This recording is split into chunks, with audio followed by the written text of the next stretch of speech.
Nosotros, Juan Carlos, ¿cómo te va? Muy buenas tardes. ¿Qué tal? Buenas tardes, Raúl. Bueno, pues para conocer algo más sobre esta carta denuncia que están ustedes enviando al director del Seguro Social, al maestro Juan Molinaro Orcasitas, respecto al tratamiento que se está dando a esta enfermedad, este problema de la hemofilia en México. ¿Cuál es el planteamiento central, Juan Carlos, de esta denuncia? El planteamiento central sería incrementar la cantidad de factores de la coagulación, mejorar la atención del paciente. Nosotros estamos proponiendo la creación de centros estatales de atención para el paciente con hemofilia, con un hematólogo encargado para tal efecto. Estamos proponiendo dentro de esta misma carta la creación de 5 centros a nivel nacional. Estamos señalando 2 en la Ciudad de México, que pues de alguna manera ya están y han estado, que es Siglo XXI, y el Centro Médico La Raza, uno en Guadalajara, el Centro Médico de Occidente, y otro en Monterrey, y uno potencialmente en la ciudad de Mérida y Yucatán, para que se atiendan problemas mucho más agudos. Estamos solicitando un incremento sustancial del factor, estamos pidiendo innovación en cuanto al manejo del paciente con hemofilia, estamos pidiendo tratamientos digamos que vanguardistas, como sería la profilaxis primaria en los pequeños, las cirugías electivas en los pacientes adultos con problemas de discapacidad motorios. Básicamente eso es lo que estamos nosotros solicitando.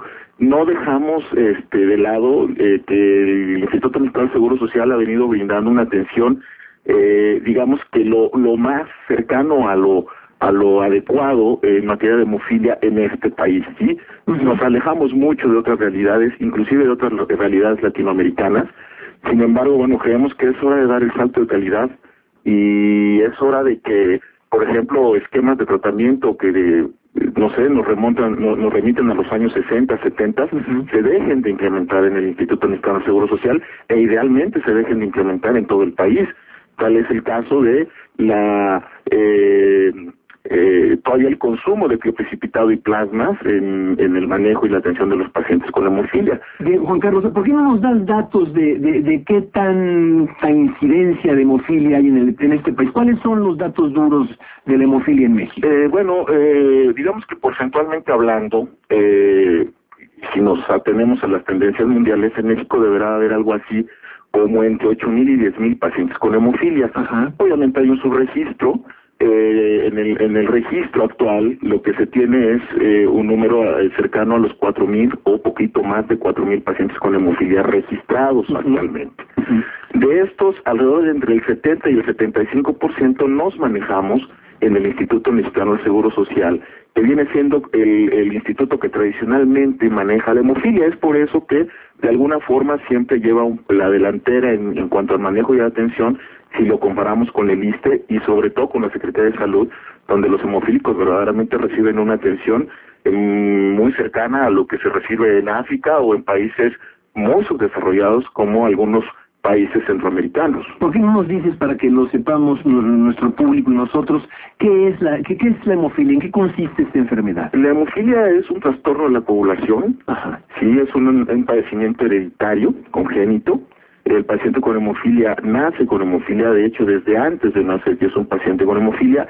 El problema lo encontramos en el cromosoma X, lo cual pues nos da como resultados que son las mujeres las que lo transmiten a los varones y los varones somos los que la padecemos.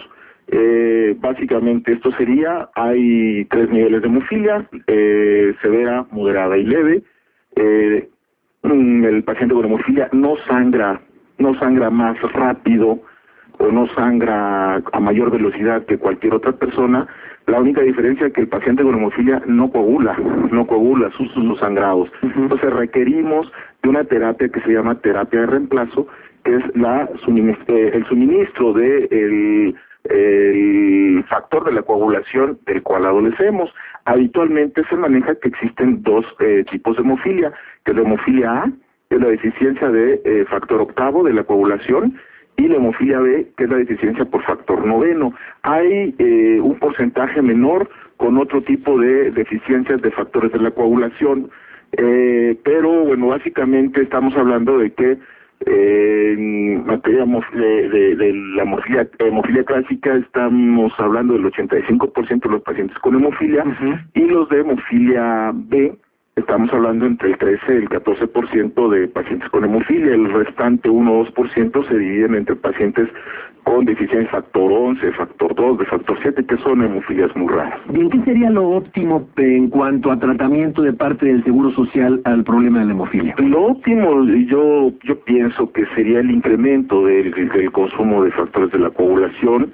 Insisto, a la adquisición suficiente de productos para atender hemofílicos con problemas mucho más complejos, como sería el caso de los pacientes que generaron inhibidores, a los cuales, bueno, ya ni siquiera los factores de la coagulación que habitualmente nos ponemos para dejar de sangrar les hacen efecto. Entonces ellos requieren de medicamentos mucho más específicos, más especializados y, por desgracia, más costosos. ¿Ya han recibido respuesta ustedes del Instituto Mexicano del Seguro Social? Por desgracia, no es la primera carta que le enviamos al maestro Molinar Orcasitas. Realmente hace oídos sordos, es una pena.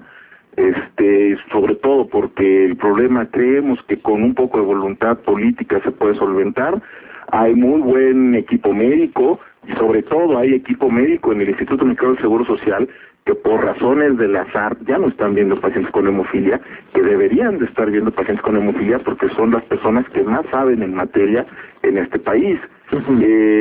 Por diversas razones bastante cuestionables, diría yo, muchos se han separado de su cargo por presiones que han recibido directamente de sus centros de trabajo, y algunos otros los han separado de su cargo autoridades del propio instituto. Entonces se han dado casos tan ridículos y grotescos como en el Banco Central de Sangre, por ejemplo, que hubo un tiempo bastante largo donde ningún hematólogo estaba viendo pacientes con hemofilia, no se estaban viendo patólogos clínicos. Esto en una ciudad como México verdaderamente es inaudito.